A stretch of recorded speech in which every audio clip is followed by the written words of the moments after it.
गिरीश, आणि आपण याच संदर्भात चर्चा करूयात की काय नेमकं घडलेलं आहे. कारण अंडरकरंट म्हणावं का, नेमकं जो मतदारांचा रोष आहे तो त्यांनी व्यक्त केलेला म्हणायचा मतपेटीतनं, त्याच संदर्भात चर्चा करूयात. आपल्या सोबत चर्चेत ज्येष्ठ पत्रकार श्रीराम पवार देखील जोडले गेलेले आहेत. त्यापूर्वी मी निर्मला मॅमचा मुद्दा राहिला होता मगाचा, तो पूर्ण करतो. हां, तुम्ही मला एक प्रश्न विचारला होता की असं काय झालं की हा वेगळ्या प्रकारचा निर्णय आपल्याला दिसतोय. तर माझं जे ऑब्झर्वेशन आहे ग्रासरूटला आणि लोकांशी जी आमची जी चर्चा झाली त्याच्यामध्ये असं असं की 10 वर्षामध्ये मोदी सरकारने स्वतः काय काम केलं हे कुठल्याही ह्याच्यामध्ये त्यांनी नाही सांगितलं की आम्ही हे केलेलं आणि हे एवढं राहिलेलं आहे. विशेषतः लोकांचे जे महत्त्वाचे प्रश्न होते ते भ्रष्टाचार होता, त्याच्यानंतर महागाई होती, बेरोजगारी होती, महिलांवरचा हिंसाचार होता आणि पॉलिटिकल कलरायझेशन दिलं होतं की ते सांगतील ते खरं हिंदुत्व.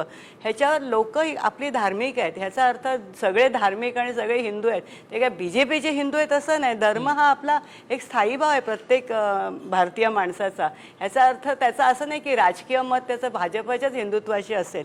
हे लोकांपर्यंत पोचलं. दुसरं म्हणजे लोकांना एक भीती वाटली की हे शेवटचं इलेक्शन असेल, डू ऑर डाय, म्हणजे देशाची घटना राहते की काय, अशा प्रकारे एक भीती निर्माण झाली होती. आणि ती कन्व्हिन्स करायला सोशल मीडिया आणि हे सगळे इंडिया आघाडीचे एकत्र आले.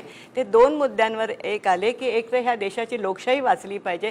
सत्ता येते जाते परंतु लोकशाही वाचली पाहिजे, ह्या देशाची घटना वाचली पाहिजे. आणि महत्त्वाचं म्हणजे जे पोलरायझेशन